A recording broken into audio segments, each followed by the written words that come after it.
Hello दोस्तों, welcome back. आज का टॉपिक है job versus business, business versus job. Job करूं या बिजनेस, बिजनेस करूं या जॉब। ये कंफ्यूजन सबकी लाइफ में रहता है, चाहे वो एमबीए पास आउट हो, ग्रेजुएट हो, फ्रेशर हो या कुछ सालों का एक्सपीरियंस लेने वाले क्यों ना हो, हमेशा कंफ्यूजिंग रहते हैं। पिछले कुछ टाइम में मुझे 400 से ज़्यादा मैसेजेस आए हुए हैं कि सर आप ये टॉपिक पे वीडियो क्यों नहीं बनाते हो, आप एंटरप्रेन्योर हो, आप बिजनेसमैन हो, तो ये चीज़ को आप जितना सिंपल तरीके से समझा सकते हो दूसरा शायद उतना अच्छे से नहीं समझा पाएगा। और मुझे कोई बुराई भी नहीं है दोस्तों ये चीज़ बताने में, बिकॉज मैं लोगों के लिए काम कर रहा हूँ, मैं लोगों की हेल्प करने के लिए वीडियोज़ बनाता हूँ। अगर लोग इंस्पायर हो सकते हैं या कुछ थोड़ी बहुत हेल्प हो सकती है तो ये मेरे लिए खुशी की बात होगी। आज इस टॉपिक पे मैं वीडियो लेके आया हूँ, स्किप मत करना। एडवांटेज इसके आप सीखिएगा, मुझे पूरा यकीन है कुछ ना कुछ सीख के ही आप जाएंगे इससे। एंटरप्रेन्योर की बड़ी बड़ी गाड़ियाँ, उसका लाइफ स्टाइल देख के लगता होगा काश मेरे पास भी सब कुछ होता। तो मैं आपको बताता चलूँ, बिजनेसमैन की कामयाबी लोगों के ऊपर डिपेंड होती है, और एक जॉब करने वाली की जो कामयाबी उसके खुद के ऊपर डिपेंड होती है, उसको खुद को प्रूव करके दिखाना होता है। आपका दिल दिमाग क्या कहता है बिजनेस करने के लिए, आपका पर्पस क्या है वो आइडेंटिफाई कीजिए। आपका पर्पस आइडेंटिफाई हो गया तो आप बिजनेस कर सकते हैं।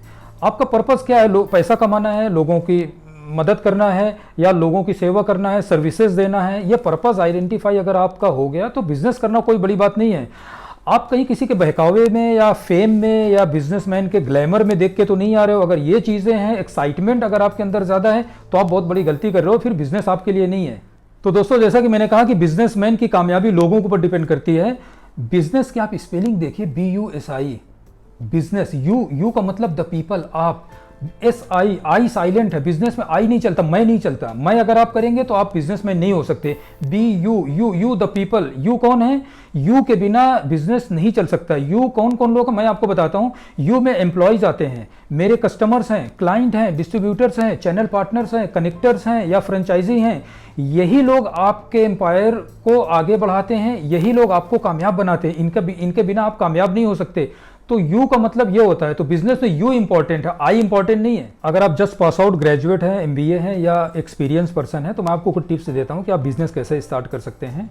बिजनेस स्टार्ट करने के लिए सबसे पहले आप अपना इंटरेस्टिंग फील्ड देखिए, आपका दिल दिमाग क्या कहता है, कौन सी इंडस्ट्री में, किस प्रोडक्ट में आपको इंटरेस्ट है। उसके बाद मार्केट में जाइए, आप सर्वे कीजिए कि मार्केट की डिमांड क्या है, लोगों की नीड क्या है, लोगों की रिक्वायरमेंट क्या है, वो एनालिसिस कीजिए। जैसे ही वो आपका आइडेंटिफाई होता है उसके बाद देखिए कि उनकी रिक्वायरमेंट्स, नीड्स को फुलफिलमेंट करने के लिए मुझे क्या क्या इंफ्रास्ट्रक्चर लगेंगे, क्या कितने एम्प्लॉयज़ लगेंगे, क्या ऑफिस का लोकेशन होना चाहिए।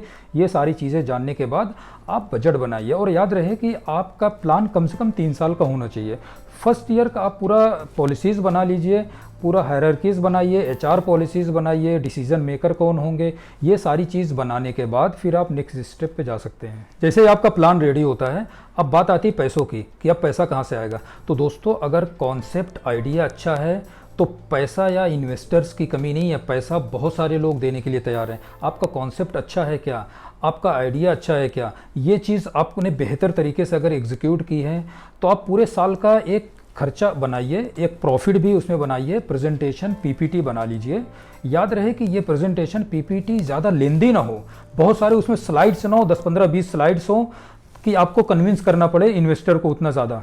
तो मैं आपको बता दूं कि इसमें खर्चे कितने होंगे, कितना कैपिटल चाहिए, कितना रनिंग कैपिटल चाहिए, ये सारा PPT में आपके इंक्लूड होना चाहिए। दोस्तों, अगर आइडिया अच्छा है, आपका कॉन्सेप्ट अच्छा है, तो मार्केट में पैसे देने वालों की कमी नहीं, पैसा मार्केट में बहुत है।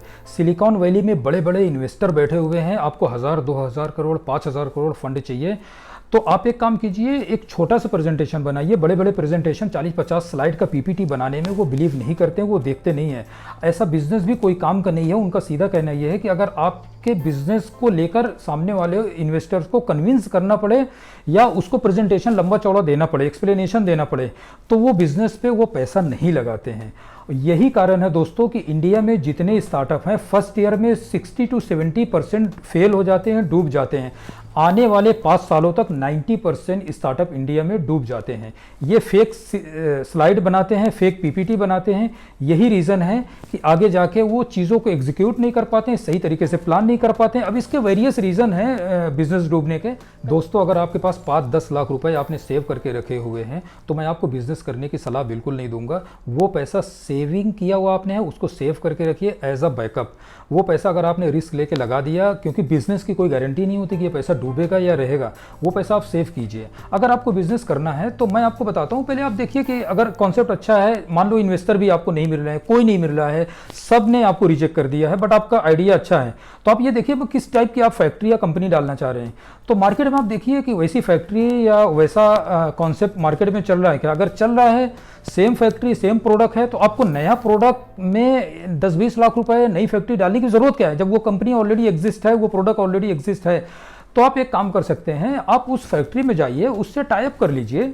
जो काम 5-10 हज़ार रुपए में हो सकता है, उसके लिए 5-10 लाख रुपए लगाने की जरूरत नहीं है। आप उसके ब्रांड के अंडर काम कीजिए और उससे एक फ्रेंचाइजी चाहे ले लीजिए, फ्रेंचाइजी भी नहीं लेने की जरूरत है, आप उसके ब्रांड के नीचे काम करके उसके प्रोडक्ट को प्रमोट करके आप अपना खुद का ब्रांड बना सकते हैं।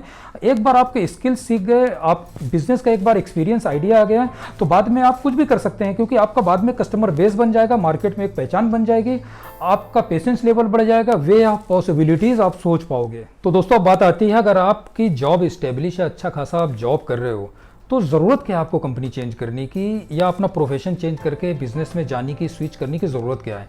एक चीज़ आपको बता दूं, अगर आप जॉब में सक्सेस नहीं है, वहाँ पे परफॉर्म नहीं कर रहे हैं, तो बिजनेस कभी मत करना, ये रिस्क कभी मत लेना, आपका टाइम बर्बाद हो जाएगा।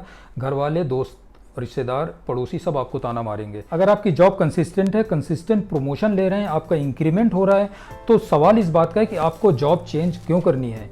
जहाँ पे बिजनेस में कोई भी चीज़ की गारंटी नहीं है, सक्सेस की कोई गारंटी नहीं है, तो फिर आप इतना बड़ा रिस्क क्यों ले रहे हैं। मैं आपको 2 एग्जांपल देना चाहूँगा।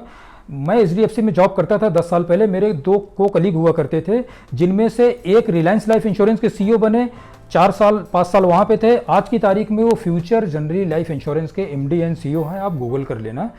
दूसरे हैं, मैं उनका नाम बता देता हूं, अमिताभ चौधरी जी, जो आज एक्सिस बैंक के MD एंड CEO हैं, तो वो भी तो कामयाब हैं। आज मैं भी 2 कंपनी का डायरेक्टर हूं। आने वाले वीक में हम एक और कंपनी लॉन्च करने जा रहे हैं, NGO, जो कि नॉन प्रॉफिट ऑर्गेनाइजेशन होगा, पुअर्स लोगों के लिए वो कंपनी काम करेगी। तो सवाल इस बात का है, ग्रोथ जरूरी है एज अ कंपनी या एज अ एम्प्लॉई, आपका ग्रोथ होना चाहिए। तो अमीर आदमी बनने के लिए जरूरी नहीं है कि आप एम्प्लॉय हो या एम्प्लॉयर हो, इसके लिए आपको एक्सक्यूजेस की दुनिया से बाहर निकल के आना है और आपको 100% से ऊपर देना। अगर आप 100% देते हो एज ए एम्प्लॉयर या एज ए एम्प्लॉई, तो आप आगे नहीं बढ़ पाओगे कभी, क्योंकि 100% हर कोई अपना देता है। आपको 110% या 125% देना होगा। ये जो 10% और 25% की मैं बात कर रहा हूँ, यही आगे आपको लेके जाएगा, यही आपको ग्रोथ दिलाएगा, चाहे आप एम्प्लॉयर हो चाहे एम्प्लॉई हो। और जॉब करते करते अपने स्किल्स में, अपने डेवलपमेंट पे आप ध्यान देते रहिए, पैसे के पीछे मत भागिए, वरना पैसा आपसे दूर चला जाएगा। आप ऐसा काम कीजिए कि पैसा आपके पीछे भागे, पैसे को पीछे भगाइए, पैसे के पीछे भागने की जरूरत नहीं है। और हर एक चीज़ के अपने साइड इफेक्ट हैं, बिजनेस के हों, आप एम्प्लॉई हो। I am so sorry to say, अगर आपके अंदर एक्सक्यूजेस वाली बीमारी है तो आप कभी बिजनेसमैन नहीं बन सकते हैं। तो दोस्तों एक बात हमेशा याद रखना, खुद से जाग गए तो अच्छा है, अगर वक्त की मार ने आपको जगाया तो बहुत तकलीफ होने वाली है। कुछ स्लाइडों के साथ आपको छोड़ जाता हूँ। Thank you for watching.